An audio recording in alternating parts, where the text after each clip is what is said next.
Merci pour votre accueil. Donc, on m'a demandé en fait de vous présenter en 10 minutes le droit applicable en matière de discrimination. Donc, vous mesurez que ça va être un petit peu rapide comme présentation. Pour votre confort, vous disposez de quelques minutes de plus. On est un peu en avance. Ah, vous êtes généreux. Donc voilà. Et sachez tous d'ailleurs qu'au terme de ces 4 interventions, vous pourrez poser, vous aurez bien un bon quart d'heure pour poser toutes vos questions. Je vous demande donc de les préparer, de les garder par devers vous et de les poser à la fin de ces 4 interventions. Bien, écoutez, je vous remercie, ça va être plus confortable. Donc en fait, je vais vous donner un certain nombre de points de repère et puis, bien évidemment, on pourra dans la discussion compléter un certain nombre d'éléments. Alors, excusez-moi, je ne maîtrise pas en fait l'endroit où je dois orienter. Quelqu'un vient vous... J'ai besoin d'appui technique. Là-bas, d'accord, je vous remercie. Ok. Bien, alors on peut regarder le droit des discriminations finalement comme un arbre. Pourquoi? Eh bien parce que le droit des discriminations, il puise dans un certain nombre de valeurs. Évidemment, l'égalité, une discrimination, c'est une atteinte à l'égalité. La liberté, parce que la discrimination va nuire à la liberté de faire différemment. Et puis, bien évidemment, la dignité, puisqu'une discrimination est une atteinte à la dignité. On aurait pu évidemment ajouter la fraternité et la sororité, puisque évidemment la discrimination porte atteinte à la convivialité, aux relations entre les personnes. Ce droit des discriminations, ensuite, il a un tronc commun. Qu'est-ce que ça veut dire? Eh bien, ça veut dire que quelle que soit la discrimination que nous abordons, discrimination liée aux origines, discrimination à l'encontre des femmes, discrimination à l'encontre des personnes handicapées, etc., il y a un certain nombre de règles qui sont communes, c'est-à-dire que nous allons retrouver les mêmes définitions directes et indirectes de la discrimination. Nous allons trouver les mêmes acteurs qui peuvent intervenir, le défenseur des droits, l'inspection du travail, les organisations syndicales, des associations. Nous allons trouver les mêmes règles concernant notamment les négociations collectives ou l'action en justice. Et puis ensuite, les choses se compliquent. Pourquoi? Eh bien parce qu'en fait, chaque branche du droit des discriminations a ses spécificités. Quand nous parlons de discrimination liée aux origines, de discrimination raciale, quand nous parlons de discrimination à l'encontre des femmes, etc., eh bien, à chaque fois, il y a un certain nombre de spécificités, vous le savez bien évidemment, sur le plan historique, sur le plan sociologique, mais également, et c'est moins connu, sur le plan juridique. Et puis, nous allons être optimistes. Cet arbre, il va évidemment produire des résultats. Cet arbre, il va produire, choisissez, des fleurs, il va produire des fruits. C'est-à-dire que nous allons pouvoir établir des situations de non-discrimination, tout en sachant que cette situation ne sera pas définitive. Nous aurons toujours à travailler contre les discriminations. Ça passe, c'est bon. Merci. Alors, rapidement, ce droit des discriminations, il nous vient en particulier de ce que l'on appelle le droit international des droits de l'homme. Ce droit contre les discriminations s'est construit notamment avec les textes de l'Organisation internationale du travail, et l'Organisation internationale du travail a été vraiment précurseur, puisque par exemple, dès 1919, elle prévoyait l'égalité de rémunération entre les femmes et les hommes pour un travail de valeur égale. 1919.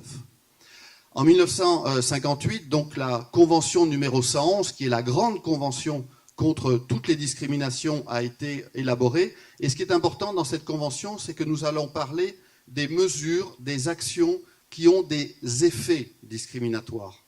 Autrement dit, comme cela a été dit, une entreprise peut discriminer sans le vouloir et sans le savoir. Et ce point est extrêmement important. Ici, nous allons être focalisés sur les effets discriminatoires de politique du système.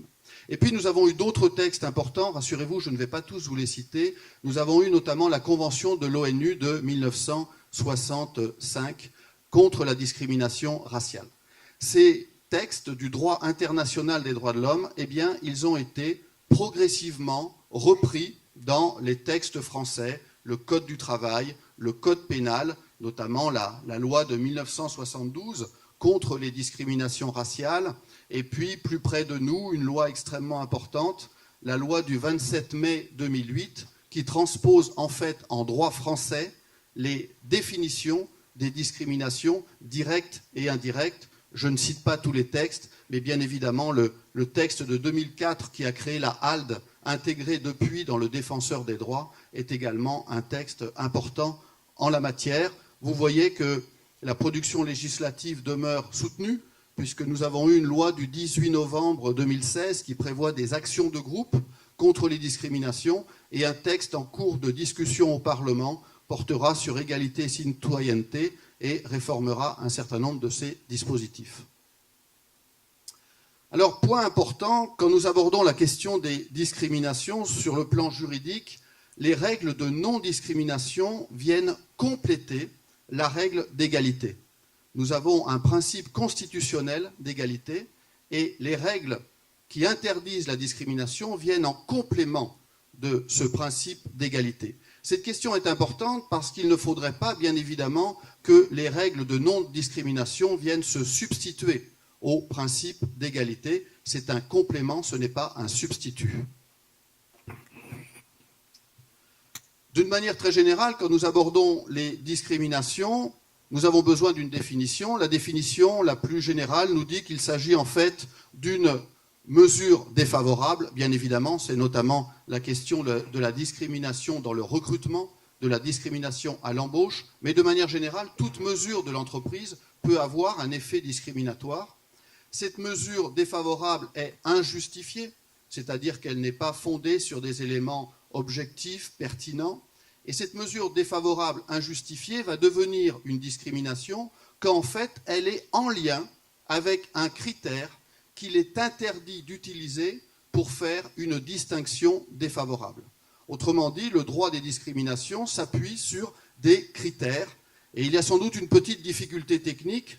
Quand je dis petite, c'est un euphémisme, parce que nous avons tendance en France à ajouter des critères aux critères, et nous devons être à 27 ou 28 critères, en sachant qu'un certain nombre de critères, évidemment, se recoupent. Ce qui nous intéresse ce matin, ce sont notamment les discriminations liées aux origines raciales, ethniques, nationales, qui peuvent recouper parfois les origines sociales, et c'est évidemment la question du lieu de résidence. Mais nous le savons, il existe d'autres critères applicables. Définition de la discrimination directe, je suis obligé de l'affirmer, je ne peux pas la démontrer compte tenu du temps, mais nous pourrons revenir sur cette question si vous le souhaitez dans la discussion. Quand y a-t-il discrimination directe? Eh bien, il y a discrimination quand, dans une situation comparable, et pas seulement dans une situation identique, et ce point est important, dans une situation comparable, une personne ou un groupe de personnes, une personne est moins bien traitée qu'une autre ne l'est, une personne est moins bien traitée qu'une autre ne l'a été ou ne l'aura été, c'est-à-dire des situations successives, une personne est moins bien traitée qu'une autre ne le serait, c'est-à-dire en fait quand des comparaisons concrètes ne sont pas possibles. Mais ce n'est pas tout. Une discrimination directe peut également se produire par injonction, quand il y a une demande de discrimination. Par exemple, si des clients demandent à une entreprise, en fait, qu'elle souhaite que la prestation soit assurée par des personnes de telle ou telle origine, ou que les clients ne veulent pas de personnes de telle ou telle origine pour assurer la prestation. Discrimination par harcèlement, il y a du harcèlement discriminatoire, et nous avons eu des affaires en matière de discrimination par harcèlement liée notamment à l'origine. Discrimination par association, discrimination par propos. Mais une discrimination peut également être appréhendée sous l'angle de la discrimination indirecte. C'est un petit peu plus complexe, mais c'est sans doute un des plus beaux cadeaux du droit européen en matière d'action contre les discriminations. L'outil discrimination indirecte que nous sommes simplement en train de mettre en œuvre désormais en France, mais ça y est, le mouvement est parti, cet outil, ce concept, cette méthode, vont nous permettre de mettre en lumière des discriminations cachées, des discriminations systémiques, des discriminations banalisées produites par le système de recrutement, système dans lequel on ne va pas forcément identifier un auteur responsable. Alors quand y a-t-il discrimination indirecte? Eh bien, il y a discrimination indirecte quand, par exemple, l'entreprise, mais ça pourrait être un autre acteur, met en œuvre une règle, et cette règle, ça peut être une convention collective, un accord d'entreprise, voire une loi, des textes officiels peuvent avoir des effets discriminatoires. L'entreprise met en œuvre un texte ou une pratique. Ce texte ou cette pratique ont une apparence neutre. Il n'y a pas de lien direct avec le critère de discrimination, mais ce texte ou cette pratique vont avoir un effet discriminatoire sur les personnes qui relèvent de tel ou tel critère. À partir de ce moment-là, eh bien, l'entreprise devra démontrer qu'elle a réellement besoin de ce critère. Elle ne peut pas faire autrement. Elle a besoin de ce texte, elle a besoin de cette pratique. Mais si cette justification est admise, eh bien, l'entreprise devra ensuite démontrer qu'elle la met en œuvre de manière proportionnée, de manière raisonnable. Ce droit des discriminations, vous le savez, il ne s'applique pas spontanément. Il ne s'applique pas spontanément et donc il a besoin d'être mobilisé. Il a besoin d'être mobilisé par des acteurs, vous le savez parfaitement puisque vous êtes ici ce matin. Simplement un point d'attention sur les acteurs dans l'entreprise. Désormais, il doit y avoir, dans toute entreprise où il existe une présence syndicale, il doit y avoir une négociation annuelle concernant justement la suppression de ces discriminations. Et le texte, désormais, vise toutes les discriminations. D'autres acteurs peuvent évidemment intervenir. Dans la négociation vont intervenir l'employeur et les organisations syndicales, vont intervenir également, dans le cadre des institutions représentatives du personnel, les délégués du personnel. Et c'est un point extrêmement important, les délégués du personnel disposent d'un droit d'alerte contre les discriminations. Et quand ce droit d'alerte a été créé en 1992 et complété en 2001, eh bien on pensait avec beaucoup d'ambition, on pensait que ce rôle des délégués du personnel allait permettre de mettre en lumière les discriminations dans les entreprises pour justement y mettre fin. Nous avons évidemment le rôle joué par le comité d'hygiène, de sécurité et des conditions de travail, qui peut jouer un rôle extrêmement important en matière justement d'action contre les discriminations. Et nous avons évidemment le comité d'entreprise qui peut notamment créer des commissions diversité pour ce qui nous intéresse ce matin, en application notamment d'un accord national interprofessionnel. L'inspection du travail peut évidemment jouer un rôle important. Alors il y a des personnes de la directe dans la salle qui pourront évidemment réintervenir sur cette question. L'inspection du travail va pouvoir enquêter sur les discriminations dans les entreprises, et là elle a accès à toute information et tout document existant dans l'entreprise. L'inspection du travail va pouvoir faire des constats. Ces constats vont pouvoir être utilisés dans l'entreprise pour supprimer ces discriminations. Et le cas échéant, ces constats vont être utilisés dans le cadre d'actions en justice. Et enfin, et ce point est tout à fait essentiel, l'inspection du travail peut intervenir auprès de l'employeur et des organisations syndicales pour que les négociations qui doivent avoir lieu dans l'entreprise soient, je reprends les termes de la loi reprenant la jurisprudence, pour que ces négociations soient sérieuses et loyales. Bien évidemment, l'action en justice va parfois également permettre de révéler un certain nombre de discriminations. Je ne vous ai cité là que des affaires qui ont été jugées au niveau de la Cour de cassation, chambre criminelle ou chambre sociale, mais évidemment, ces affaires sont emblématiques, mais elles ne constituent qu'une minorité des affaires qui sont jugées. Très longtemps, les affaires en matière de discrimination liées à l'origine, les affaires de discrimination raciale, étaient uniquement des affaires de discrimination liées à l'embauche, mais désormais, nous avons un contentieux qui se développe concernant des discriminations raciales dans l'emploi, dans le déroulement de carrière, et notamment dans la reconnaissance des formations et des diplômes.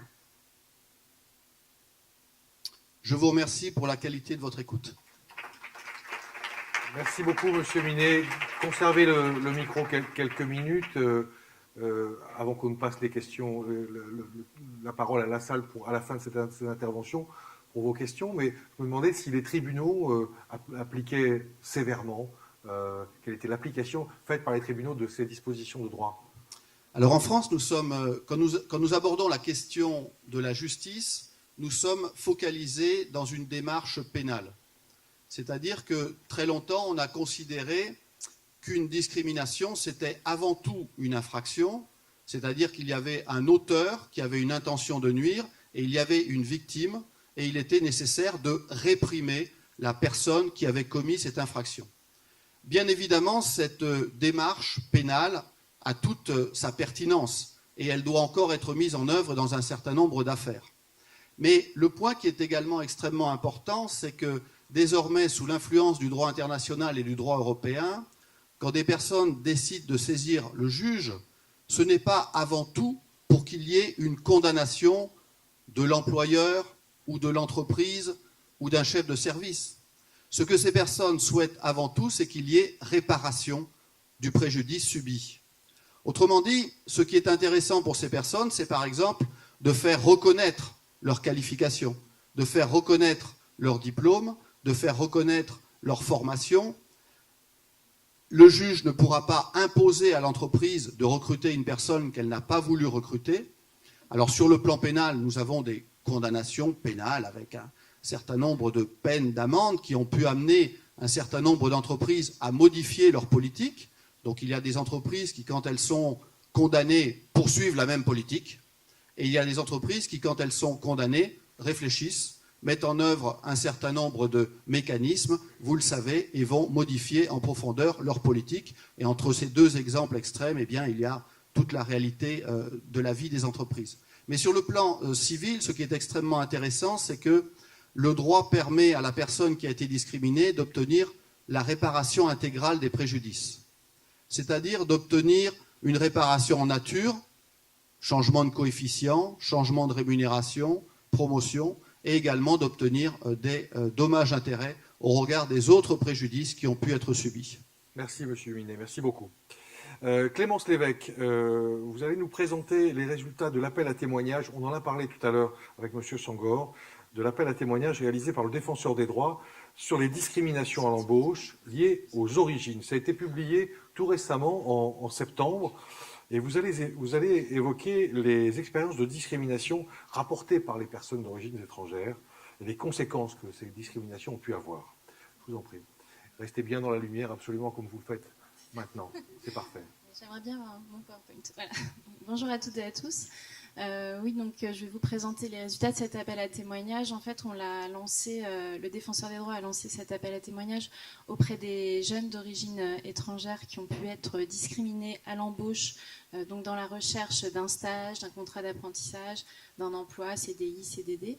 Et voilà, l'idée c'était vraiment, d'une part, de mieux connaître en fait les expériences de discrimination de ces personnes lorsqu'elles recherchent un emploi et de faire connaître aussi le Défenseur des droits comme un recours possible contre ces discriminations. Donc, en termes de méthodologie, donc déjà je précise déjà que c'est pas une recherche scientifique, hein, c'est vraiment un appel à témoignage donc a répondu qui souhaitait. On a beaucoup communiqué notamment via les réseaux sociaux parce que l'objectif c'était vraiment de toucher des jeunes. On a eu donc plus de 13 000 connexions sur l'appel à témoignage qui était en ligne sur le site du Défenseur des droits. Au final, il y a 1300 personnes qui ont commencé à répondre au questionnaire et on a eu donc 758 questionnaires exploitables de personnes qui avaient vraiment pris le temps de répondre à toutes les questions et surtout il y avait un volet verbatim qui leur permettait de vraiment communiquer sur leur expérience. Donc voilà, au final, on a eu donc plus de 750 personnes qui ont répondu, un échantillon qui était... Au départ, on visait plutôt des jeunes. On a eu 90% de jeunes, mais on a souhaité quand même garder l'ensemble des personnes qui avaient fait l'effort de répondre. Donc, on a un échantillon de personnes plutôt jeunes, de niveau de qualification élevé, puisqu'ils ont pour la plupart un diplôme supérieur au bac et qui ont une situation professionnelle assez précaire, puisque la moitié était au chômage. Dans la plupart des répondants étaient de nationalité française, donc ça c'est aussi important pour parler des discriminations liées à l'origine. 80% ont la nationalité française, et parmi eux il y avait donc une certaine part de binationaux, donc qui étaient essentiellement des binationaux d'origine maghrébine. Et 8 sur 10 déclaraient aussi avoir un nom à consonance étrangère. Et on les a également interrogés sur la manière dont les autres les perçoivent concernant leur appartenance ethno-raciale supposée et leur religion également supposée. Et donc là, on a eu plutôt des personnes vues comme étant arabes ou musulmanes. Et bien souvent, les deux caractéristiques se confondaient. Voilà pour la caractérisation de l'échantillon. Et ce qui est surtout important, c'est que toutes ces personnes, la clé d'entrée dans le questionnaire, c'était vraiment déjà été discriminés à l'embauche au cours des 5 dernières années. Voilà, donc on a un échantillon de personnes qui nous rapportent des expériences de discrimination. Donc, s'agissant de ces personnes, voilà, on a voulu savoir en fait si ces discriminations étaient pour elles quelque chose d'exceptionnel ou de fréquent. On leur a demandé si la discrimination dont ils faisaient état, ça leur était arrivé une seule fois ou alors plusieurs fois. Ce qui est intéressant ici, c'est de voir que ceux à qui c'est arrivé une seule fois, c'est à peu près une personne sur 10. Donc la plupart des répondants, plus de 6 sur 10, 60%, considèrent que les discriminations à l'embauche, c'est souvent ou très souvent. Donc vraiment une fréquence très importante. Et surtout, ce qui est l'intérêt de cet appel à témoignages, dont le rapport fait une quinzaine de pages, donc je vous invite vraiment à le lire sur notre site internet, c'est d'avoir pu mettre en parallèle en fait les expériences, les verbatims, avec des résultats un peu statistiques, même si c'est pas représentatif, mais ça donne quand même à voir une certaine réalité. Donc là, ce qu'on a pu voir, c'est comment ça se traduit la discrimination à l'embauche. D'abord, c'est la non-réponse. Je ne décroche jamais d'entretien, alors que la plupart de mes camarades ont été invités à des entretiens. Ou ce qu'on a aussi, c'est la fausse réponse. Le poste est déjà pourvu. Ou les questions clairement racistes, clairement discriminatoires. Le racisme assumé, quelle est votre origine ? Ok, on vous rappellera. On l'a vu aussi dans le petit teaser tout à l'heure. Vous comprenez, notre cabinet est Vieille France, donc on peut pas vous prendre. Voilà, c'était un peu balayer les différentes formes de discrimination, de la discrimination assumée à la discrimination cachée. 60% des répondants considèrent que ça leur arrive souvent ou très souvent. Après, on a cherché à creuser par rapport en fait à la dernière expérience de discrimination. Racontez-nous votre dernière expérience. C'était vous recherchiez quoi ? Quel type d'emploi ? Un stage, un apprentissage ? Et surtout, qui était l'auteur et quel était le motif de la discrimination ? Puisqu'on était quand même sur une entrée origine au départ. Donc on leur a donné plusieurs possibilités de critères de discrimination. Et là, ce qui était assez intéressant à souligner, c'est qu'en fait, il y avait plusieurs motifs de discrimination qui se cumulaient pour un tiers des répondants qui citaient, c'est pas un seul motif qui se rapporte à l'origine, c'est l'origine, mais c'est aussi nom et prénom, c'est aussi la couleur de peau, ou alors c'est en général l'origine, le nom, le prénom et la religion. Donc on a vu quand même une différence parmi les répondants. Les personnes qui étaient plutôt vues comme arabes ou musulmanes citaient plutôt la religion en critères cumulatifs, et les personnes vues comme noires signalaient plutôt la couleur de peau. Donc là, on avait une analyse un peu intersectionnelle des discriminations qui montrait des différences entre les répondants à ce sujet-là. Voilà, donc vraiment, l'idée, c'est de montrer ce cumul de motifs de discrimination que subissent en fait ces personnes d'origine étrangère. Un point là qui ressort pas forcément ici, mais qu'on a pu constater dans notre baromètre sur la perception des discriminations dans l'emploi. Cette année, on avait fait un baromètre spécifique sur l'apparence physique. Et ce qui était intéressant, c'était de remarquer que l'apparence physique, c'est pas un critère de discrimination qui est cité par les personnes d'origine étrangère. Les personnes qui citent le critère de l'apparence physique, on pourrait croire que le motif de la couleur de peau se rattache à l'apparence physique. En fait, il se rattache bien à l'origine. Pour les répondants, c'est vraiment, ils considèrent qu'ils sont discriminés du fait de leur origine, mais pas du fait de leur apparence physique. Donc, des critères à pas confondre, en fait. Voilà, donc ce qui est ressorti beaucoup, c'est que vraiment tout le parcours d'accès à l'insertion professionnelle, tout le parcours d'insertion professionnelle, c'est l'objet de discrimination pour ces personnes. C'est la recherche du premier stage en cours de Master 1, en cours de Master 2, c'est la recherche de l'alternance au cours du BTS, aussi au cours des diplômes plus qualifiants, c'est la première expérience professionnelle, c'est le job d'été, le CDD, l'intérim, c'est le CDI, ça se cumule, ça se répète. C'est vraiment des expériences, c'est pas une occurrence de discrimination, c'est vraiment un parcours d'obstacles, une double peine qui se développe tout au long du parcours d'insertion professionnelle. Donc là, ce qui est intéressant aussi à souligner, c'est que ces personnes-là, elles ont bien compris aussi comment se manifeste la discrimination. Elles sont bien en train de se comparer en fait à des personnes qui sont dans la même situation qu'elles, dans une situation équivalente. C'est voilà, ils font référence à leurs camarades de promo, à la différence qu'elles observent, c'est la couleur de peau, c'est le nom à consonance étrangère, alors que tous les autres, ceux qui n'ont pas ces caractéristiques qui signalent une origine étrangère, ils trouvent, ils envoient moins de CV, ils ont vraiment des possibilités d'accès au stage ou à l'emploi plus faciles. Et du coup, je reviens en arrière. C'est vraiment des personnes qui n'arrivent pas à décrocher le stage. Donc, ce qu'on a, c'est en recherche de stage ou d'alternance, 4 sur 10 seulement ont trouvé. On va dire plus de la moitié ceux qui cherchaient un stage pour obtenir un diplôme qualifiant. Donc, c'est quand même très important comme situation. 6 sur 10 n'ont pas trouvé le stage, donc au final n'ont pas pu avoir leur diplôme. Ceux qui recherchaient un emploi, moins de 2 sur 10 ont trouvé.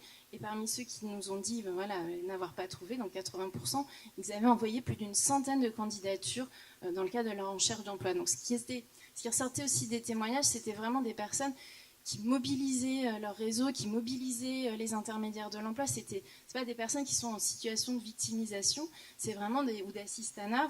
C'est vraiment des personnes qui font des efforts pour s'intégrer, pour trouver un travail, trouver un stage, et vraiment c'est la porte fermée. Alors, on leur a demandé en fait les conséquences de ces expériences. Donc sur le projet professionnel, ce qui est vraiment ressorti, c'est soit des stratégies de contournement, avec majoritairement, pour 40%, j'envisage de partir à l'étranger.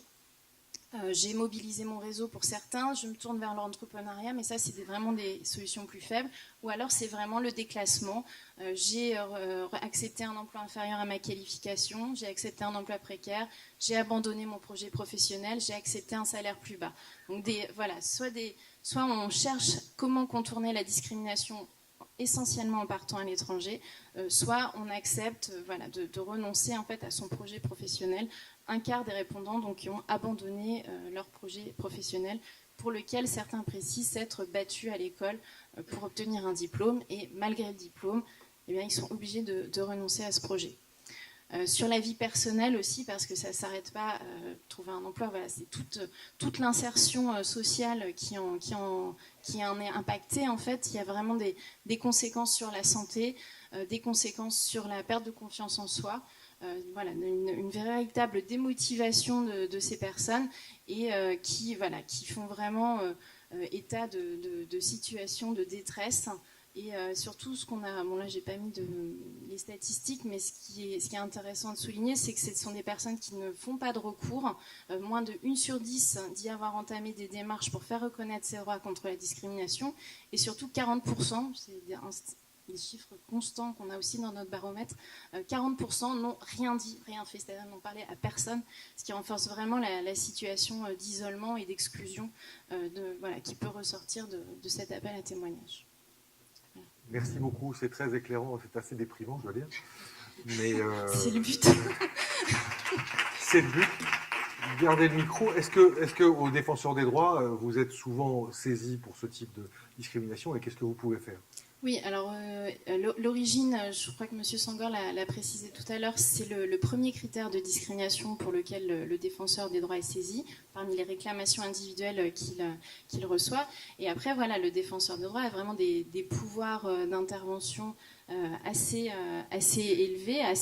On peut vraiment, en matière, dès lors qu'on considère que le dossier peut être instruit, le défenseur des droits peut solliciter des informations auprès des entreprises, les convoquer pour des auditions sur place, se rendre sur place dans les locaux pour aller vérifier les registres de candidature, par exemple, vraiment avoir accès au dossier de l'entreprise pour aller chercher la preuve en fait de la discrimination. Et une fois que l'instruction a permis de caractériser la discrimination, selon le choix de la victime, en fait, il y a plusieurs solutions possibles de résolution du litige, soit un règlement amiable s'il est possible de trouver un accord, éventuellement une transaction financière, ou si on est dans le cadre d'un procès, donc notamment au Conseil de prud'homme, le défenseur des droits peut présenter des observations devant le juge de manière indépendante pour appuyer la victime dans sa demande et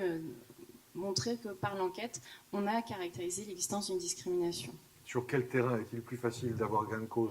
Les discriminations subies à l'embauche ou les discriminations dans la carrière, comme on le voyait avec M. Minet tout à l'heure? Alors, clairement, on a plus de résultats dans la carrière qu'à l'embauche, parce que l'embauche, il faut être très réactif pour pouvoir trouver des éléments rapidement. Si la personne a eu l'idée, on va dire, de faire un testing, par exemple, il peut y avoir certains éléments qui permettent plus facilement de prouver la discrimination. Mais c'est vrai que sinon, en termes d'embauche, on est sur des dossiers beaucoup plus difficiles en matière de caractérisation. Merci beaucoup, Clémence Lévesque, défenseur des droits. Bravo. Yael Brinbaum, à vous la parole pour parler de l'effet de la résidence en JUS, zone urbaine sensible, sur l'insertion des jeunes issus de l'immigration et leur expérience de ces discriminations. Bonjour, je vous remercie. Alors, il y a un PowerPoint. Voilà. Alors, je voudrais tout d'abord rappeler que les études sur l'insertion professionnelle et l'emploi des descendants d'immigrés se sont largement multipliées ces dernières années, et qu'on a assisté à une reconnaissance de l'existence des discriminations, bon, en particulier dans l'emploi, mais pas seulement, dans la sphère politique, publique, médiatique. Donc c'est important de le rappeler. Alors, on peut distinguer très brièvement 3 types de mesures pour fournir une évaluation quantitative des discriminations. La première mesure, c'est une mesure expérimentale. Première mesure expérimentale, merci, reproduisant une situation discriminatoire, la méthode du testing, qui a été la plus développée en France ces dernières années, et en particulier dans le domaine de l'emploi. Une deuxième mesure qui estime les écarts de situation entre les populations potentiellement discriminées. Voilà. Entre les populations discriminées et le reste de la population. Alors, une fois que l'on a contrôlé les principales caractéristiques socio-démographiques des individus, telles que l'âge, le sexe, l'éducation, etc., on parle alors de discrimination statistique.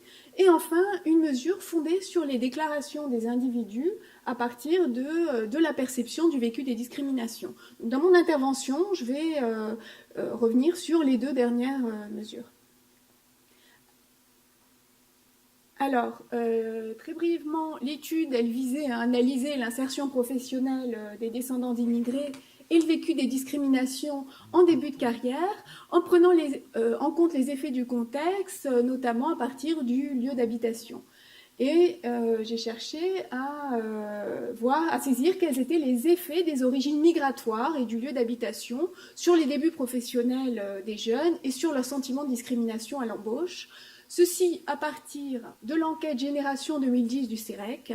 Alors, les enquêtes Génération du CEREC sont des enquêtes régulièrement réalisées. Elles sont nationales, par téléphone, représentatives des sortants de formation initiale, celle-ci représentative des sortants de formation initiale en 2010, et elle interroge les jeunes en 2013, soit 3 ans après la sortie du système éducatif. On a alors des données sur les 3 premières années de vie active, mois par mois. Le lieu de résidence, il est appréhendé ici par l'appartenance à une zone urbaine sensible grâce au codage réalisé à partir des adresses des jeunes. Enfin, on a dans l'enquête une mesure de l'expérience des discriminations à partir d'une question posée auprès des jeunes en 2013, qui est la suivante. Dans votre parcours professionnel depuis 2010, estimez-vous avoir été victime au moins une fois de discrimination à l'embauche? Alors c'est une question qui est directe, on pourra y revenir, mais ça paraît intéressant de l'analyser. On a ensuite 2 autres questions sur la fréquence et sur les motifs de discrimination. Alors, très rapidement, dans cette enquête, je compare les descendants d'immigrés et les jeunes Français d'origine, donc ils sont tous Français. mais les descendants d'immigrés sont nés en France, 2 parents immigrés, nés étrangers à l'étranger, et j'ai distingué les 2 parents des couples mixtes. Parce que je vais aller assez vite, voilà. Alors, les résultats, vous voyez que 7% de l'échantillon, 7% des jeunes de l'échantillon résident en ZUS et qu'on observe des différences importantes selon le pays d'origine. Vous voyez que si seulement 7% des descendants d'immigrés du Portugal sont en ZUS, 5% des Français d'origine, ils sont jusqu'à 34% parmi les descendants d'immigrés d'Afrique subsaharienne, 29% pour l'origine maghrébine et 27%. Donc des différences très importantes. Il faut rappeler que les jeunes résidents en ZUS sont plus souvent issus de familles modestes et voire défavorisées. Ils sont le double à sortir sans diplôme. Vous voyez ici que 29% sortent de l'école sans diplôme contre 16% des autres jeunes. Ils sont aussi moins nombreux ici à avoir des diplômes du supérieur. Voilà.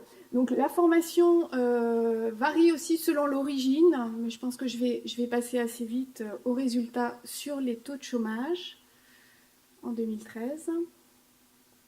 Voilà, vous voyez ici que les jeunes résidents ZUS sont particulièrement exposés au chômage. On a ici 34%. C'est bizarre, les résultats. 34% des jeunes en ZUS qui sont au chômage contre 22% des jeunes non résidents en ZUS. Ah oui, d'accord. Les diapositives masquées qui apparaissent, excusez-moi, mais un peu voilà, compliqué. Voilà, alors on peut se demander si ces différences de... je suis désolée, mais voilà. Je vais voir les... Bon, pardon. Donc les taux de chômage varient sensiblement selon l'origine et le fait de résider en ZUS. Vous voyez que ce sont les barres en bleu. Systématiquement, le taux de chômage est plus élevé en ZUS. On le voit ici parmi les Français d'origine, et il est très élevé. Vous voyez que les descendants d'immigrés maghrébins sont 43% à être au chômage 3 ans après la sortie du système éducatif. D'accord ? Donc vous voyez, alors que les descendants d'immigrés du Portugal ou d'Asie sont relativement peu au chômage, ou en tout cas ont des taux comparables à ceux des Français d'origine. Alors on peut se demander si ces taux sont liés directement aux origines ou aux différences de niveau d'éducation, d'origine sociale, etc. Alors pour cela, on a estimé, j'ai estimé des modèles permettant d'expliquer le risque de chômage en 2013. Vous voyez ici les résultats pour les effets de l'origine seule, et on a contrôlé dans un deuxième modèle le sexe, les origines sociales, le niveau d'éducation, l'apprentissage, les activités des parents, les régions et les zones urbaines sensibles. Bon, vous voyez ici que les descendants d'immigrés du Maghreb, d'Afrique subsaharienne et de Turquie ont des risques de chômage 2 fois plus élevés que les descendants, que les Français d'origine. Et ces risques se réduisent, ils sont divisés par 2, mais ils restent significatifs pour 2 populations, les descendants d'immigrés maghrébins et d'Afrique subsaharienne. Donc ces résultats laissent place aux discriminations à l'embauche. À partir de données récentes, on retrouve toujours malheureusement les mêmes résultats. Vous voyez ici un effet, toute chose égale par ailleurs, un effet de la résidence en ZUS qui est toutefois un peu plus faible que l'effet du pays d'origine. Alors, comment ces jeunes qui ont des conditions d'accès à l'emploi difficiles vivent cette période et dans quelle mesure ils ressentent un sentiment de discrimination. Le sentiment, alors vous voyez ici le résultat du sentiment de discrimination à l'embauche selon le pays d'origine et la résidence en ZUS. Alors, en moyenne, 18% des jeunes s'estiment discriminés à l'embauche lorsqu'ils résident en ZUS, contre 10%, avec, encore une fois, des différences importantes selon l'origine. Voyez que les sentiments de discrimination sont en général plus élevés en ZUS lorsqu'ils sont, je dirais, plus faibles, alors que lorsque ces taux sont forts, hein, pour ces populations, finalement, les écarts sont relativement faibles. Vous avez un tiers, quel que soit finalement, qu'ils résident en ZUS ou non, les descendants d'immigrés maghrébins sont plus d'un tiers à s'estimer discriminés à l'embauche. Alors, quels sont les motifs évoqués par les jeunes? Alors, j'ai insisté sur les deux critères, hein, la résidence en ZUS et les origines, mais on voit bien qu'il y a beaucoup d'autres critères qui sont cités ici. Donc, vous voyez les critères qui sont cités selon le lieu d'habitation. Alors, les jeunes résidents en ZUS évoquent le plus souvent, bon, le lieu de résidence, qui paraît normal, mais ils sont 42% quand même à évoquer le lieu de résidence comme motif de discrimination. Le nom, on retrouve des résultats de l'enquête hein, qui a été présentée auparavant, et puis la couleur de la peau. Le sexe est davantage cité parmi les résidents qui ne vivent pas dans les US. Vous avez d'autres critères tels que le look, l'âge, mais qui sont relativement moins cités. Si on regarde les motifs de discrimination selon le pays d'origine, alors on retrouve en effet le fait que plusieurs motifs sont cités, hein, on a un cumul des motifs, comme ça a été dit précédemment, mais ressort très fortement les motifs ethno-raciaux. Hein. Alors d'abord le nom qui est cité par les 3/4 des jeunes originaires du Maghreb ou de Turquie, suivi par la couleur de peau, ici en rouge, et la couleur de peau est citée par les 3/4 des jeunes descendants d'Afrique subsaharienne. Vous voyez que parmi les Français d'origine, c'est le sexe qui est davantage cité. Le lieu de résidence, ici, est cité par... il arrive par exemple en 3e ou 4e position hein, parmi les descendants d'immigrés qui se sentent le plus discriminés. Alors, les motifs de discrimination sont inégalement, je dirais, cités par les femmes et les hommes. Donc ce sont les femmes hein, qui citent ici beaucoup plus les motifs de discrimination voilà, selon le genre. La couleur de la peau, le nom, le lieu de résidence, le look sont davantage cités par les jeunes hommes.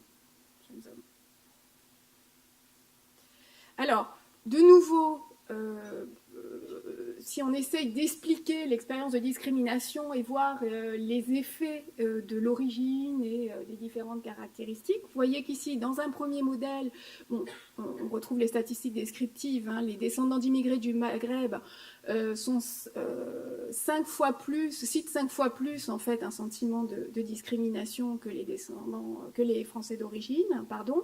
Toutes les populations des descendants issus de l'immigration les citent, à l'exception des descendants d'immigrés du Portugal et d'Asie, qui eux-mêmes, on l'a vu, sont beaucoup moins au chômage.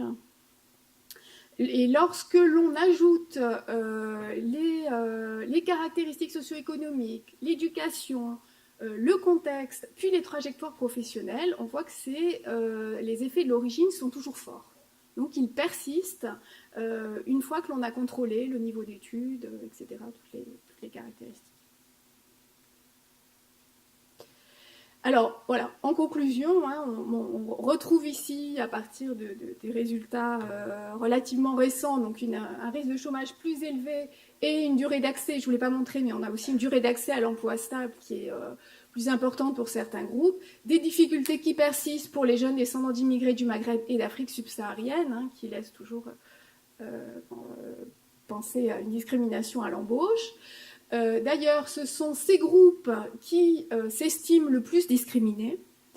Et on a un effet du pays d'origine qui persiste une fois que l'on a contrôlé les différences de caractéristiques, d'éducation, de trajectoire sur le marché du travail. Donc ce qui est important à dire, c'est qu'au sentiment de discrimination lié à l'origine s'ajoute la stigmatisation liée à leur quartier défavorisé, puis d'autres facteurs. Donc, et je terminais sur le fait que la résidence en ZUS allait de pair aussi avec une moindre mobilité géographique et avec, cela a été dit tout à l'heure, moins de réseaux à mobiliser et il nécessite aussi plus d'accompagnement vers l'emploi. Je vous remercie. Merci beaucoup, Yael Brinbaum. Alors, on vient de parler des ZUS, mais quels sont les autres facteurs qui jouent sur l'insertion de ces jeunes ? Voilà, alors oui, j'ai davantage insisté sur ces critères, mais c'est pas un scoop, c'est les diplômes et les spécialités qui jouent le plus sur l'insertion. Les plus fragiles sont toujours les sortants sans diplôme, et le diplôme du supérieur est un atout. Toutefois, l'apprentissage est un atout très important sur le marché du travail. Donc, ça a été dit tout à l'heure, l'accès à l'apprentissage dans le secondaire, mais aussi surtout dans le supérieur, sont très importants, puisque là, ils ont des discriminations au niveau de l'accès. Ils ont aussi moins de réseaux pour y accéder. Donc là, cela a été dit, mais c'est important de travailler sur ce point. Une orientation contrariée dans le secondaire, par exemple des orientations non souhaitées dans les filières professionnelles, diminue l'obtention d'un diplôme et augmente le risque de chômage. Donc, derrière, il y a le projet, etc. Mais ça, c'est très important aussi de revenir à l'école et aux problèmes d'orientation et au vécu.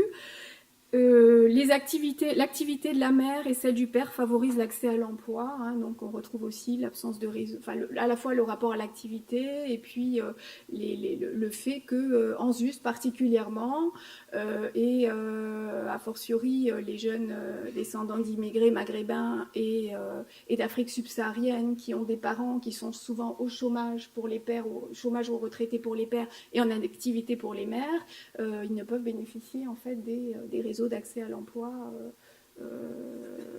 Donc c'est un autre facteur. Les régions, je ne vous ai pas montré les résultats, mais au-delà de la résidence en ZUS, les régions et les bassins d'emploi aussi ont un effet. Le risque de chômage est moindre en Île-de-France, par exemple, mais avec des différences aussi selon les lieux.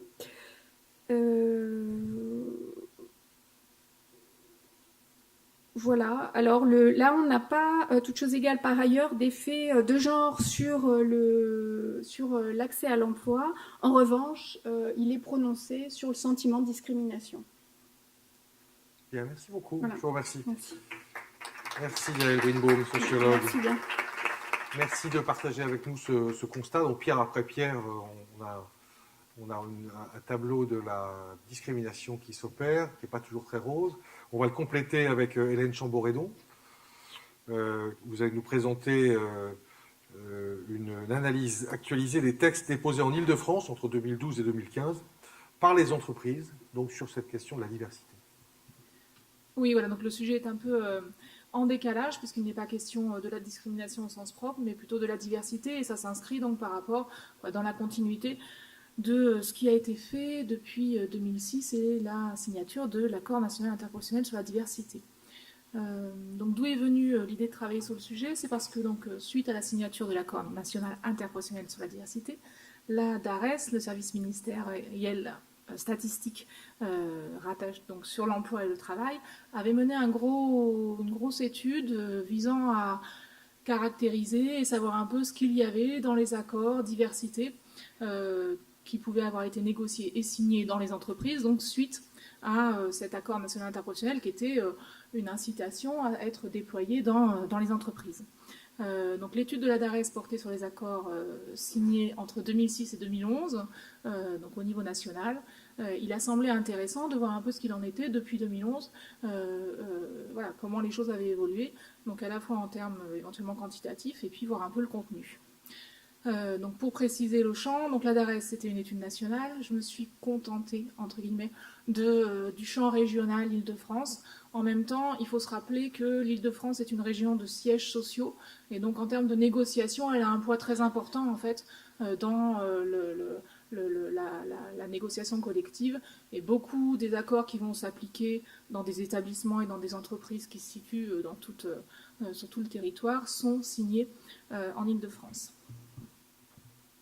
Donc pour réaliser cette étude, je me suis... ah oui, pardon, j'ai juste oublié complètement. Donc pour réaliser cette étude, je me suis basée sur un critère, chercher les accords enregistrés sous la thématique diversité, on les a à disposition dans les directs, et donc entre 2012 et 2015. J'en ai repéré un peu, environ 170. En lecture rapide, je me suis rendu compte en fait que sur ces 170 accords qui étaient enregistrés diversité, donc qui pouvaient effectivement rentrer dans le champ, finalement, il n'y en avait plus que 48 qui, effectivement, à un moment donné du contenu du texte signé, mentionnaient à un titre ou à un autre la diversité. On en avait donc une grande majorité qui évacuait la question. Et donc je ne les ai pas pris en compte. Pour rappel, 48 textes, au regard de ce qui est négocié, ce qui est signé chaque année en Île-de-France, c'est une place extrêmement marginale, puisque ce sont des milliers de textes qui sont chaque année signés et qui se portent avant tout sur les questions de salaire et de temps de travail. Donc on pourrait...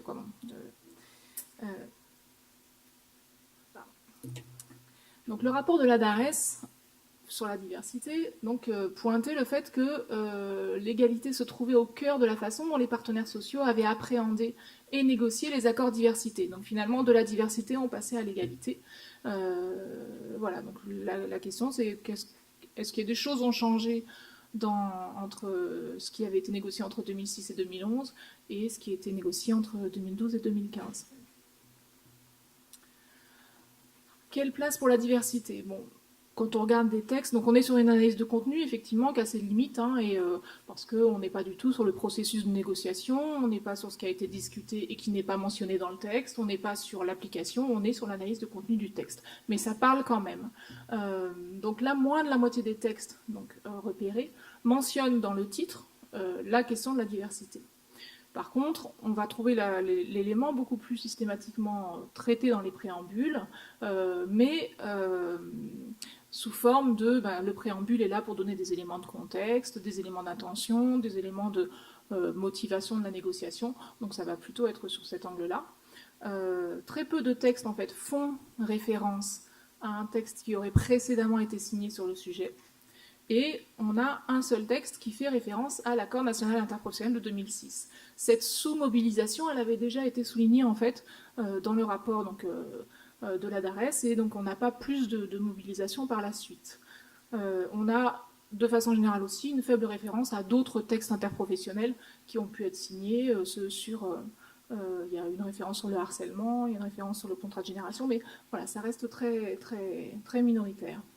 Par contre, les signataires font davantage référence, et donc là, rejoignant la conclusion du rapport de la DARES, à une négociation préalable menée sur l'égalité professionnelle, ou bien en rajoutant aussi l'emploi des personnes handicapées ou les seniors.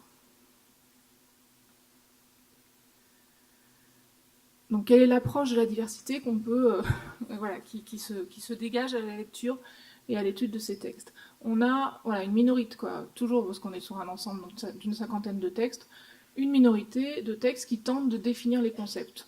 Les définitions sont alors très variables. Donc il faut rappeler effectivement que dans l'accord national interprofessionnel, il n'y a pas véritablement de définition de la diversité, qu'elle est abordée par... et que par contre, elle renvoie, il y a des éléments qui sont donnés sur la discrimination. Donc la diversité, comment elle peut être définie ? Elle peut être définie comme une diversité d'origine ethnique ou sociale, dans certains textes. Ou alors on renvoie la question de la diversité aux critères de non-discrimination. Traiter la diversité, développer la diversité, c'est respecter la non-discrimination, et donc là il est fait référence à l'article L1132-1 du Code du travail. Sinon, on peut parler de diversité femmes-hommes dans certains textes, de diversité générationnelle ou de diversité liée au handicap. Et ces appréhensions-là ne sont pas cumulatives, elles sont, voilà, c'est dans un texte, on va parler de diversité liée au handicap, dans un autre texte, on va parler de la diversité générationnelle. Le plus souvent, la référence à la diversité ne dépasse pas les préambules, donc en termes de déclaration, et les plans d'action qui suivent, donc voilà, ce qui est négocié, ce qui doit être appliqué, vont être axés sur l'égalité professionnelle, sur les travailleurs handicapés et sur les seniors. Donc on a un texte qui s'intitule diversité ou non, ou qui en tout cas dans le préambule, et ça a été dit tout à l'heure, voilà, va énoncer le fait que la diversité est un facteur de cohésion, est un facteur de compétitivité, voilà, est quelque chose qui peut être important pour le fonctionnement de l'entreprise, mais quand on en arrive à voilà, quelles actions prendre pour voilà, encourager, développer et véritablement valoriser la diversité, eh bien, on passe à des actions qui porteront sur l'égalité professionnelle, sur les travailleurs handicapés, sur les seniors. Dans ces actions, donc, qu'est-ce qu'on peut repérer comme action proposée pour agir en faveur de la diversité? Très peu de textes vont tenter un repérage. Voilà. Qu'est-ce que c'est que la diversité? Donc, on a la réalisation possible d'un diagnostic pour détecter les facteurs de discrimination. On a dans une entreprise la volonté de réaliser une enquête statistique sur les minorités visibles, entre guillemets. Et donc elle prend la forme d'un recensement à partir de la nationalité et de celle des ascendants. On a une enquête interne portant sur les stéréotypes liés à l'origine.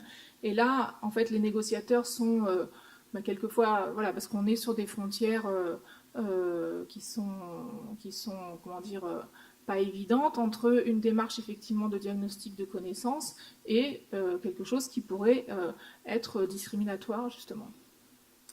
Dans les actions, on peut avoir aussi le montage de structures ad hoc, et donc sans forcément que les missions et les rôles de ces structures soient véritablement développés dans les accords. Mais en tout cas, il est décidé de les mettre en place.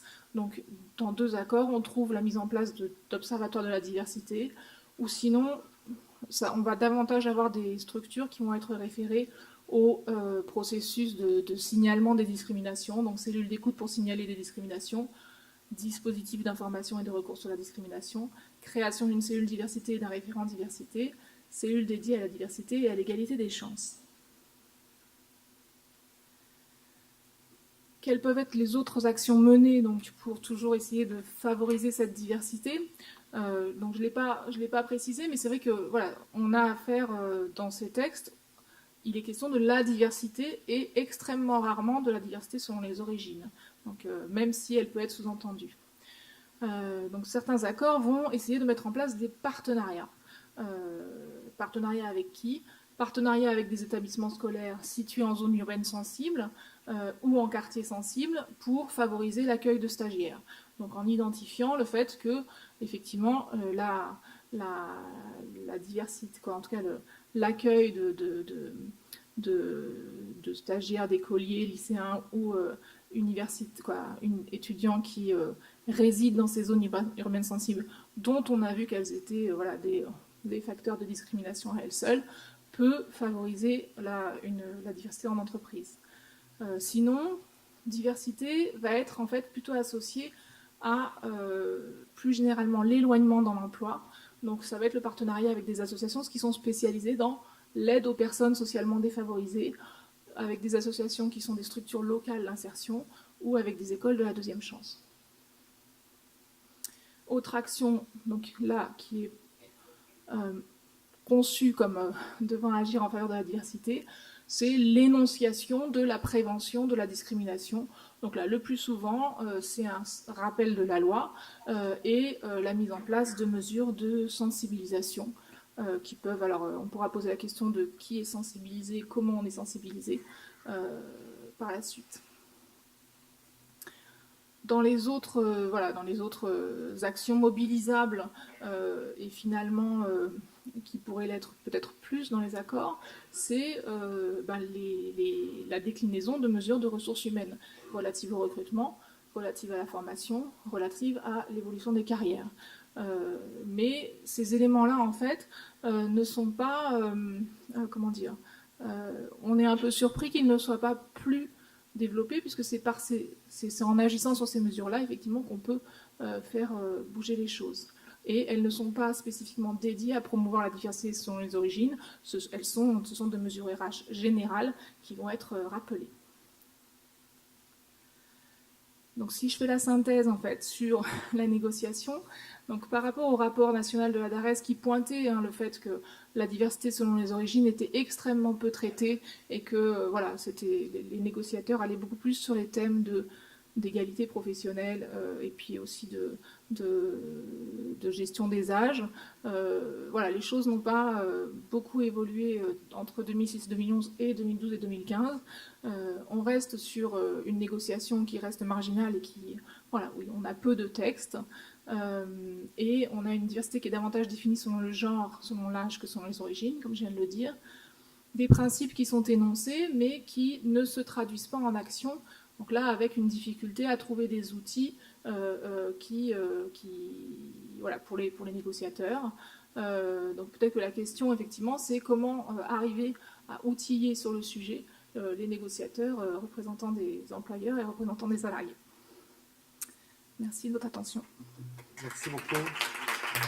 Hélène Chamboredon.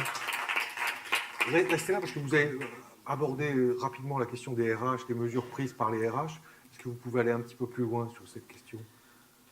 Donc voilà, comme je le disais, c'est vrai que c'est des mesures qui, a priori, parce qu'on est sur des questions de recrutement, on est sur les questions de parcours des salariés, on est sur les questions de formation, et donc c'est là qu'on peut avoir des outils pour favoriser les choses. Alors on a quelques entreprises qui vont essayer de s'appuyer sur quelques outils, donc elles mettent en place le CV anonyme et elles l'annoncent. Certaines vont aussi prendre comme disposition une traçabilité stricte des recrutements pour avoir la possibilité en fait d'objectiver les critères et de les suivre, mais ça reste quelque chose qui reste minoritaire, même dans cette minorité d'accords. Bon, très bien, merci beaucoup. Donc le tableau n'est pas très rose quand on vous entend tous les quatre, toutes les trois en particulier. Alors on a, comme promis, un petit peu de temps pour vos questions, une bonne dizaine de minutes. Je vous écoute. N'hésitez pas, si on peut d'ailleurs faire la lumière peut-être sur la salle, et n'hésitez pas à poser vos questions. Ou messieurs, dames, si vous souhaitez vous-même poser des questions, interpeller l'un de vos trois co-intervenants, n'hésitez pas. Monsieur, il y a un bras qui se lève là-bas. Présentez-vous. Oui, bonjour. Bonjour. Je m'appelle Abdrahim Ben Barek, je suis délégué syndical CFE-CGC et je travaille pour la société Nokia. Très rapidement, déjà, je voulais vous remercier pour toutes ces études qui, pour certaines d'entre elles, je me suis retrouvé sur un certain nombre de critères, de sélection dans mon parcours personnel, mais ce n'était pas ça la question. Ce qui m'intéressait en fait pour aller court, puisque je pense qu'il va y avoir beaucoup de questions, oui, absolument. On a une vision, par exemple dans cette étude statistique, sur un sondage, on va dire, un sondage non pertinent, on va dire, sur un certain nombre de jeunes qui se sentaient discriminés. C'est qu'en pense l'autre partie. Pourquoi ? Un certain nombre d'employeurs, ou pratiquement, enfin beaucoup de RH, on va dire, ou de managers dans les organisations d'entreprise ont un biais dans leur façon de sélectionner un certain nombre de jeunes. Voilà. Est-ce qu'on a été analysé pourquoi, quelle était leur vision, pourquoi ces personnes ne souhaitaient pas embaucher ces jeunes on va poser la question, on va laisser peut-être Yael Brinbaum, sociologue, répondre, si je me tourne vers vous spontanément, mais... Ou Hélène Chamboredon, prenez-le. Je ne vais pas véritablement répondre à la question, mais je vais quand même indiquer que c'est quelque chose qui est en tout cas conscientisé, parce que dans les accords là, que j'ai regardés, donc j'en ai parlé un tout petit peu, sur l'action menée pour développer la diversité, il y a des actions de sensibilisation. Et qui est sensibilisé la question de la sensibilisation des managers, la question de la sensibilisation des directions ressources humaines est priorisée en fait. Donc c'est bien le signe. Et alors, dans la sensibilisation, il va y avoir des formations, des luttes, la formation à la lutte contre les stéréotypes. Donc ces éléments-là vont être pointés. Donc c'est bien le signe que, après je ne réponds pas à votre question de pourquoi. Mais en tout cas, quand des actions sont menées sur le sujet, on cible bien les managers et les membres des ressources humaines comme devant être sensibilisés. Yael Brindemont, vous souhaitez ajouter quelque chose peut-être? Juste répondre. En fait, ça allait un peu dans le même sens. Je pense qu'il y a beaucoup encore de stéréotypes, parce que ce n'est pas toujours conscient, souhaité, direct. Et je pense qu'il y a tout un travail à faire. Je suis absolument d'accord avec toi. Il y a côté-là. énormément de stéréotypes. Je suis désolé, mais j'aime bien quand c'est un peu interactif parce que ça met un peu de vivant. Effectivement, il y a beaucoup de stéréotypes, c'est vrai. Mais je crois qu'on n'arrivera pas à avancer parce qu'en fait, on a un problème, c'est qu'on est à la fois bloqué par une législation, des principes, des valeurs françaises qui sont très fortes et qui nous imposent à ne pas agir. Par exemple, on pourrait très bien dire on va faire de la discrimination positive. Je sais qu'en France, c'est impossible. Je sais qu'il y a des très fortes résistances pour faire de la discrimination positive. Mais on n'arrivera pas, je crois qu'il faut rapprocher les deux extrémités. Je crois qu'il y a effectivement une action très forte à faire auprès d'un certain nombre de managers, parce que ce n'est pas souvent les RH, mais c'est surtout dans les managers où ça bloque, parce que je l'ai observé moi personnellement. Mais aussi, il y a en face, par rapport à cette jeunesse et par rapport à ces problèmes un peu particuliers, il y a peut-être aussi des actions, comment on fait pour rapprocher des groupes. Pourquoi? Parce que dans votre étude, on observe que les gens d'origine asiatique, par exemple, ils sont très peu discriminés. C'est un point qu'il faut bien noter. C'est qu'il n'y a pas... Donc, il y a effectivement un problème de stéréotype, mais il y a peut-être aussi une attitude liée peut-être à l'origine, qui fait qu'on a plus de chances de trouver une place dans la société. Je vous remercie. On va laisser Yael Brindemont répondre et M. Minet ensuite. Puis on passera la parole à vous, monsieur. Très vite, mais je voulais revenir sur ce que vous avez montré juste avant et qui me paraît très important, parce qu'on a l'impression que beaucoup de choses ont été faites dans les entreprises, mais on voit bien que le terme de diversité ne va pas. Je pense que c'est un terme qui cache beaucoup de choses, qui cache la forme, qui est sans doute politiquement correcte, mais on voit bien que si heureusement, il y a beaucoup de choses qui sont faites selon le genre, le handicap, etc., selon les origines, il y a encore beaucoup de travail à faire. Je voulais juste... Merci. Michel Minet. Oui, votre question est tout à fait intéressante. Deux éléments, un élément de pratique et puis un élément sur le plan juridique. Sur le plan pratique, un certain nombre d'acteurs dans la salle, évidemment, le savent quand on est dans des mécanismes de recrutement qui peuvent avoir lieu, évidemment, à différents niveaux dans l'entreprise. Ce sont notamment des grandes associations de DRH qui le disent. Il y a toujours une forte probabilité à reproduire le modèle. C'est-à-dire que les personnes recrutent des personnes qui leur ressemblent. Et c'est quelque chose que, sur le plan sociologique, on connaît bien dans de nombreux domaines et pas uniquement dans le domaine de l'accès à l'emploi. Donc ça, c'est un domaine de pratique. Ce qui veut donc dire que si on veut recruter sans discriminer, il faut travailler sur cette question. C'est-à-dire que naturellement, entre guillemets, il va y avoir discrimination. J'attire votre attention sur le fait que dans le projet de loi qui finira bien un jour par être voté, égalité et citoyenneté, égalité et citoyenneté, il est prévu que dans les entreprises d'au moins 300 salariés, les personnes qui sont chargées du recrutement devront bénéficier d'une formation à la non-discrimination lors du recrutement. Donc ça, c'est un point extrêmement important. Je ne sais pas encore en quoi consistera cette formation, comment elle sera financée, mais en tout cas, le Conservatoire des arts et métiers prendra sa place dans cette formation. Et puis ensuite, sur le plan juridique, non, on ne peut pas faire de discrimination positive en France, on ne peut pas faire de discrimination positive en Europe, on ne peut pas faire de discrimination positive au Royaume-Uni. En revanche, on peut faire de l'action positive. On peut tout à fait mettre en œuvre des actions temporaires de prévention des discriminations ou des actions temporaires de rattrapage en matière de discrimination. Et un certain nombre d'entreprises l'ont fait. Bon, je pense à une entreprise dans le bassin d'emploi de Saint-Étienne, je pense à une entreprise dans un bassin d'emploi de l'Est, où il y a des politiques de sourcing, c'est-à-dire que l'on va faire savoir dans un certain nombre de quartiers, justement, que les candidatures qui proviendront de ces quartiers seront étudiées de manière favorable. Donc on peut tout à fait mener des actions positives en vue de mettre fin aux discriminations. Je me permets de le signaler parce qu'il ne faudrait pas qu'à l'issue de cette table ronde, on ait le sentiment que la législation empêche d'agir contre les discriminations, alors qu'elle est construite justement pour agir efficacement contre les discriminations. La question qui est posée maintenant, ce n'est plus tellement une question d'état de la législation, c'est la question de rendre effective cette législation. Autrement dit, la question, ce n'est plus tellement de rédiger de nouveaux textes de loi. La question maintenant, elle réside dans la mobilisation des textes qui existent par les acteurs. Mais vous, ici, dans cette salle, vous êtes convaincus. Je vous remercie. Monsieur, vous aviez une question? Puis ensuite, on passera la parole à monsieur. Il y a aussi madame. Merci de me le signaler. Je ne l'avais pas vu.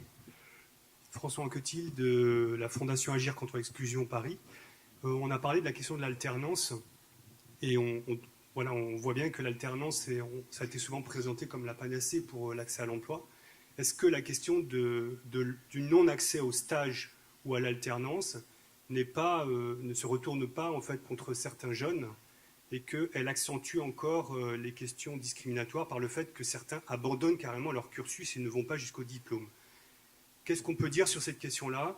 Et est-ce qu'il y aurait des mesures urgentes à faire sur la question de l'accès au stage et à l'alternance? Merci beaucoup. Je ne sais pas si on aura le temps. Qui veut répondre à cette question? Ou peut-être on peut prendre une autre question. En tout cas, ça soulève vraiment un point intéressant.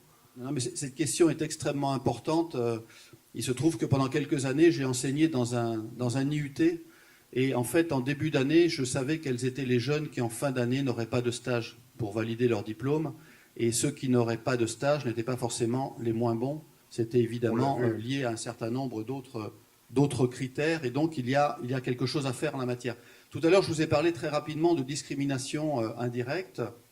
De manière totalement involontaire, certaines entreprises discriminent indirectement en passant des accords avec certaines écoles dans lesquelles les jeunes d'origine différente ou issus de certains quartiers sont très peu représentés. Autrement dit, il y a un travail important à faire dans les entreprises pour se préoccuper de l'accueil des stagiaires dès le niveau 3e, les stages d'observation, puis ensuite le lycée, puis ensuite les IUT, les BTS et évidemment l'université. Donc nous avons les outils juridiques, d'une certaine manière, j'ai l'impression qu'il faut les découvrir dans un certain nombre d'entreprises, il faut que les acteurs les découvrent et s'en emparent. Un élément parmi tant d'autres, le comité d'entreprise doit chaque année être consulté sur la question de l'accueil des stagiaires.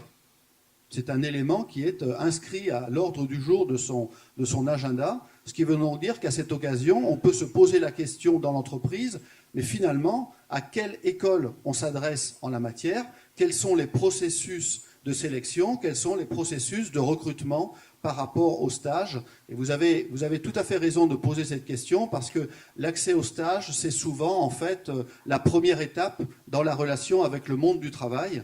Et si ces jeunes à qui l'on dit qu'ils sont dans la République et qu'ils sont citoyens, si ces jeunes n'arrivent pas évidemment à rentrer dans l'entreprise, eh bien la République ne respecte pas tout à fait le pacte qui a été passé avec eux.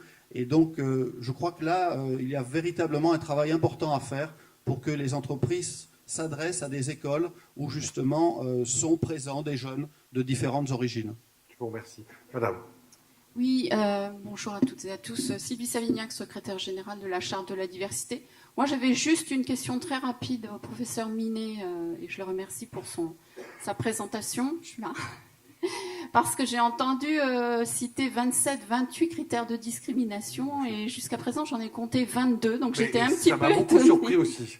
Donc voilà, je voulais juste que vous nous éclairiez éventuellement sur ces nouveaux critères qui surgissent. Merci beaucoup.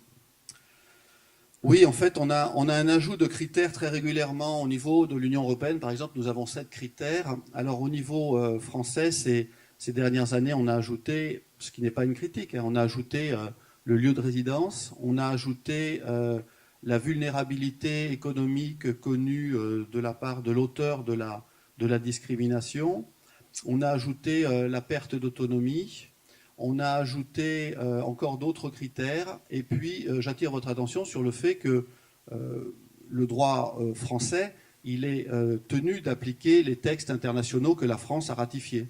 Et donc, vous allez trouver, notamment dans la Convention européenne de sauvegarde des droits de l'homme, un certain nombre de critères, notamment la couleur, la naissance, la fortune, etc.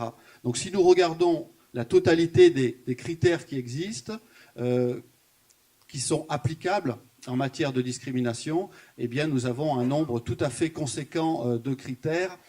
Vous ne le répéterez pas, mais de temps en temps, certains parlementaires finissent par ne plus très bien savoir combien il y en a.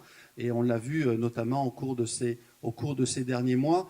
Il y a une difficulté parce qu'il faut regrouper un certain nombre de critères. C'est-à-dire qu'évidemment, quand on travaille sur le ressenti, ce sont des choses qui sont extrêmement importantes à analyser. Mais ensuite, quand on va être dans des démarches juridiques, par exemple, pour analyser la situation dans l'entreprise, il faut évidemment regrouper un certain nombre de critères. Merci beaucoup. Merci. On a le temps pour 2 questions rapides qu'on va prendre à la volée ensemble. Madame et monsieur ensuite. Oui, bonjour. Oh, je suis désolé, c'est une question de timing. Il y a une deuxième table ronde qui va commencer ensuite. Oui, je suis Corinne Borge, je suis chef de bureau consacré à la lutte contre les discriminations au Commissariat général à l'égalité territoriale. Et moi, je m'attache plus particulièrement, puisque je relève de la politique de la ville, aux discriminations liées à l'intersectionnalité dont vous parlez régulièrement. Origine territoire, puisqu'on a une action plus concentrée sur les territoires en politique de la ville. On a une démarche de soutien, de diagnostic et de plan de lutte sur les territoires qui touche principalement la question de l'emploi, en constat. Et je crois que c'est intéressant de mettre en regard les initiatives des entreprises, la mobilisation des collectivités territoriales au travers des missions locales, des écoles, des soutiens territoriaux, parce qu'on a des dynamiques qui se créent et qui permettent, sur certains territoires, d'avancer un petit peu. Et du coup, votre étude, Madame Birnbaum, relève cela et permet de mettre en avant ces questions qui sont terriblement ressenties, parce qu'à un moment donné, ça touche l'origine, ça touche aussi le genre, puisque évidemment, à ce que vous avez présenté, si on prend la question féminine en plus, vous voyez, on a là le nec plus ultra de la discrimination, j'ai envie de dire, face à un recrutement. Et donc, il y a des initiatives locales, il y a des fédérations, et j'ai envie d'interpeller ici les représentants syndicaux et les représentants des entreprises en disant, retrouvez-vous aussi sur les territoires, puisqu'il y a des dynamiques territoriales qui permettent d'avancer là-dessus et de créer justement, sur la base d'un territoire entre entreprises, syndicats et structures territoriales, vraiment des démarches positives. Voilà, merci beaucoup. Merci beaucoup. Monsieur, ce sera malheureusement la dernière intervention. Je suis désolé de frustrer de la parole certaines personnes, mais on a malheureusement un problème de temps. Patrice Lassalle. On est en train de dépasser d'ailleurs. Non, je suis désolé, madame. Je pense que la parole... Bah, écoutez, madame, pour ma histoire, je vais vous laisser mon micro, comme ça vous pouvez... Non, mais monsieur, non, pas du tout. Gardez le micro. D'accord. Et vous savez quoi? À partir de 12h30, vous aurez un temps d'échange avec tous les participants et vous pourrez les avoir rien que pour vous. Je vous écoute, monsieur. D'accord. Bonjour. Donc, moi, je suis Patrice Lassalle-Barret. Je suis le directeur général des congrès salons Préventica. Et je profite au passage le fait de tous vous inviter au mois de juin à Paris pour le 20e anniversaire des congrès salons qui traitent justement de la santé, la sécurité au travail, en partenariat avec l'ARACT, bien sûr, que je félicite pour ce beau programme de cette matinée.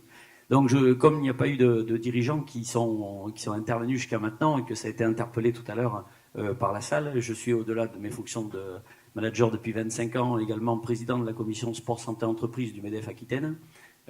Et bien sûr que cette question de la diversité et de l'égalité des chances, c'est une question très très compliquée à travailler dans la globalité, parce que chaque cas est particulier.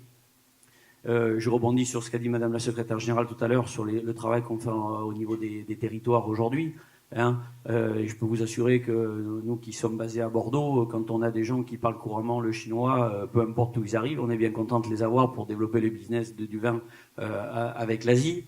Nous-mêmes à Préventica, où on est maintenant au Maroc et au Sénégal, eh bien, je peux vous assurer que quand on a quelqu'un qui parle arabe couramment, peu importe d'où il arrive, eh bien, on est content de l'avoir pour développer nos relations avec nos amis du Maghreb et de l'Afrique subsaharienne, bien que ce soit parfois et la plupart du temps des pays francophones au départ.